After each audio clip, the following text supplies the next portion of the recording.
आरक्षणाच्या बाबतीमध्ये गंभीर विषय सुरू आहेत। एका बाजूला मराठा समाज आणि दुसऱ्या बाजूला ओबीसी समाज एकमेकाच्या समोर उभा करण्याचा प्रयत्न केला जातोय।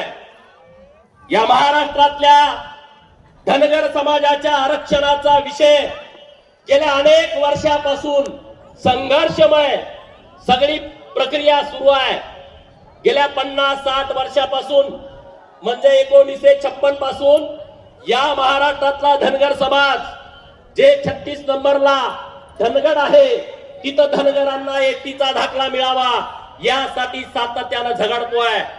मग तेव्हाची नेतृत्व असतील, शिवाजीराव शेंडगे बापू असतील, माननीय अण्णासाहेब डांगे साहेब असतील, माननीय महादेवरावजी जानकर साहेब असतील, आणि या सगळ्या आरक्षणाचा मुख्य आयडॉल ज्याला आपण म्हणतो ते स्वर्गीय पी.के. कोकरे असतील, तिथून आतापर्यंत आपल्या धनगर समाजाच्या आरक्षणाची लढाई सुरू आहे।